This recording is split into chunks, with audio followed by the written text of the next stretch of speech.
A informação que eu li hoje no jornal Correio do Povo, aqui de Porto Alegre, com uma entrevista com um médico, professor da Faculdade de Medicina, do Hospital de Clínicas de Porto Alegre, onde ele dizia, olhem só o absurdo, gente, 90% das pessoas vão morrer muito mal. 90% das pessoas. Que nós estamos perdendo saúde, a sociedade está perdendo saúde, todo mundo sabe. Que as pessoas estão morrendo mais antes do que deviam, todo mundo sabe. Que as pessoas estão sofrendo antes de morrer, também todo mundo sabe. Mas que tantas pessoas assim vão sofrer, ele não disse a fonte, também não disse quando que vai ser isso. Ele é um representante da medicina paliativa. A medicina paliativa é uma medicina muito moderna, é um ramo da medicina muito moderno, que tem uns 10 anos de atuação, talvez nem isso, que mostra a falência da medicina da doença. A medicina da doença não cura ninguém. A medicina da doença impede que as doenças progridam mais rapidamente, mas não impede que elas progridam. Elas deixam nós avançarmos na idade. As pessoas avançam na idade, mas ficam cada vez mais doentes. Quanto maior a expectativa de vida, quanto mais anos vive uma pessoa dentro dessa filosofia da doença, mais ela sofre no final da vida. Mais ela perde a mobilidade no final da vida, tem dificuldade para caminhar, cadeira de roda, andador, cama. Nós estamos criando idosos extremamente sofredores. A indústria do adoecimento é assim, ó. Você tem uma doença, você vai no médico, ele te dá um remédio para essa doença. Só que esse remédio vai causar uma outra doença, que vai no outro médico de uma outra especialidade, que vai te dar um outro remédio, que vai causar uma outra doença. Por exemplo, eu tomo um remédio para o coração e às vezes o efeito colateral vem no estômago. Aí eu vou no médico do estômago, ele me dá um remédio para o estômago, que vai dar um efeito colateral na cabeça. Eu vou ficar com depressão. Aí eu vou no psiquiatra, ele vai me dar um remédio para depressão, que vai afetar outra parte do corpo. Depois que você está tomando 5 remédios, você já não sabe mais qual é a sua doença inicial. Ela já ficou lá para trás. –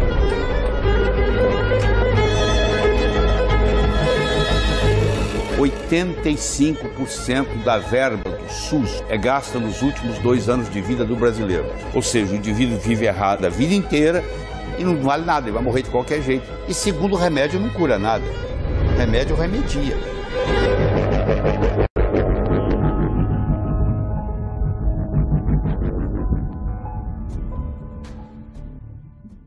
Na indústria farmacêutica é assim, você não pode ter um remédio que mata, porque se matar dá processo.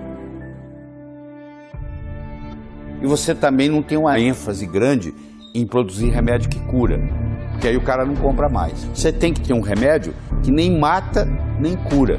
Esse é o cliente ideal. Por isso é que chama indústria. Está ali para faturar. O foco não é a saúde. A finalidade é ganhar dinheiro. E o engodo principal da história é que a alopatia se coloca como a medicina mais importante. A única que existe e a única que realmente pode ajudar você na hora que você estiver em apuros. Isso não é verdade. Ela não trabalha em função da causa das doenças, mas sim em função da consequência das doenças. Por isso que ela não cura. Ela trata sintoma, ela tira sintoma. E ela tem o seu espaço onde ela vai ser boa. A alopatia é boa para as emergências. Nas emergências médicas, a alopatia é imprescindível, ela tem o seu valor exatamente aí. Esse é realmente o local sagrado da alopatia. Nas emergências médicas, onde um paciente chega com sintomas muito exacerbados e que realmente precisam ser retirados, precisam ser combatidos naquele momento ali. Mas rapidamente, o médico já deve orientar o paciente para ele buscar tratar as causas. Isso é que é o mais importante. E não ficar apenas tomando remédio na farmácia, a polimedicação, 7, 8, 9, 10 remédios que apenas tiram sintoma e não tratam a pessoa na causa da doença. Então, há uma espécie de tirania da alopatia, porque esse sistema domina os médicos, que são marionetes, domina todos os órgãos de classe, como os CREMEPs da vida, certo? As Anvisas. Então, é toda uma estrutura. Os hospitais, as administrações dos hospitais, o poder acadêmico das faculdades, os estudos. Gente, não se estuda fitoterapia na universidade. Por quê? Em 1910, o Dale Carnegie, não, Dale Carnegie não, o Carnegie, o Andrew Carnegie, o cara que deu dinheiro para construir o Carnegie Hall, Andrew Carnegie e o John Rockefeller se juntaram e resolveram o seguinte: nós vamos dominar a medicina.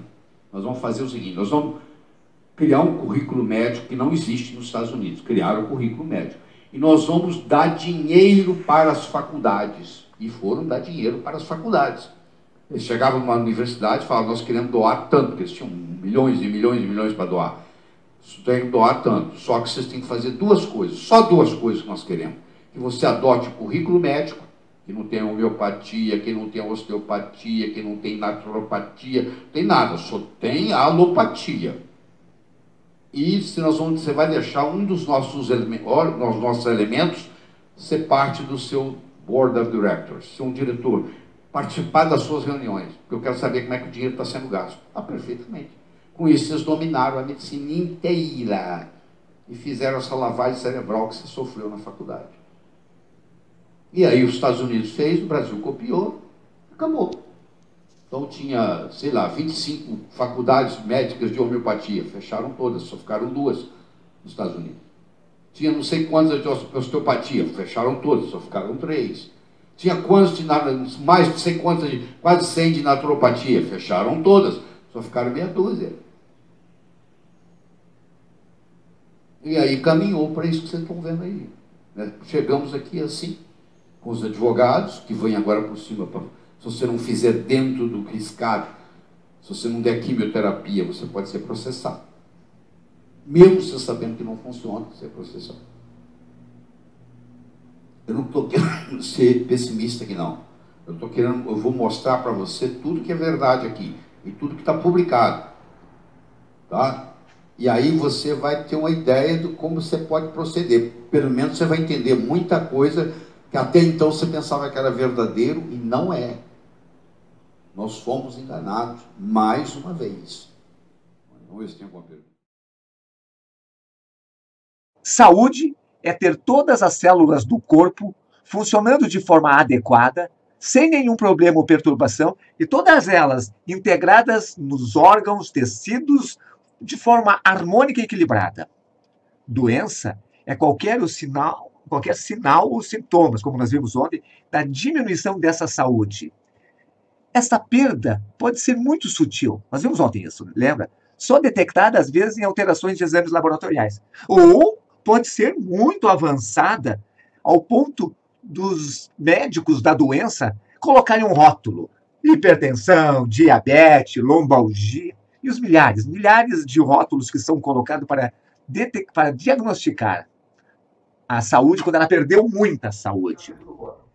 A causa de todas as doenças chama-se inflamação crônica, sistêmica, silenciosa. Explicando com calma. Inflamação, todo mundo sabe o que é. Você dá uma batida, fica vermelho, inchado, dolorido. Isso é uma inflamação aguda. A inflamação aguda é visível na hora, é comparando com uma grande fogueira no terreno. A inflamação crônica é comparando com um foguinho bem pequenininho que a gente não sente. E essa inflamação crônica existe em todos nós. Quanto maior a inflamação crônica, mais doença aparece. E quanto menor, menos doença. Dizer que não tem nada de inflamação não dá para dizer, porque a gente sempre tem algum componente que nos agride. E como é que essa inflamação acaba afetando o corpo? No fundo, a inflamação ela é crônica, ou seja, antiga, sistêmica, porque ela está circulando pelo corpo, silenciosa, porque a gente não consegue ouvir, sentir, não consegue dizer, está inflamado. Mas o sangue de sangue mostra. Exemplos comuns, esses que a gente faz no laboratório, mostra inflamação. E é claro que tem trabalhos científicos, se usa exames mais sofisticados, que mostram pequenas mudanças de inflamação. E essa inflamação que está circulando, ela encontra uma falha. Encontra um ombro fragilizado e ela sempre aqui forma uma bursite. Encontra uma coluna fragilizada e aparece aqui uma dor na coluna. Tem um coração fragilizado e aparece uma pressão arterial, um fígado, aparece uma hepatite. Assim as doenças vão se manifestando, na verdade vão se exteriorizando essa inflamação. Lembrando aqueles geyser que tem lá na América do Norte, que sai água quente. A água quente não saiu porque a Terra tem problema, saiu porque existe uma zona de muita pressão com água quente que passa aí por ali, e por ali, e por ali, e começa a aparecer em vários lugares. assim se forma a doença. Porque quando você dá as condições para que o teu corpo se autocure, ele tem esse poder de se autocurar.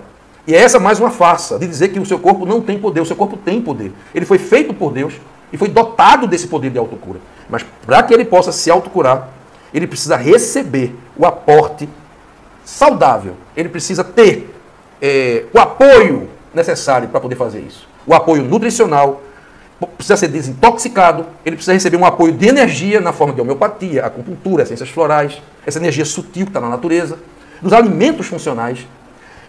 A pessoa precisa receber um apoio psicoterápico também para tratar das questões mentais que estão por trás da doença. Os traumas e memórias patogênicos que estão gerando a doença precisam ser abordados também. Isso é fundamental.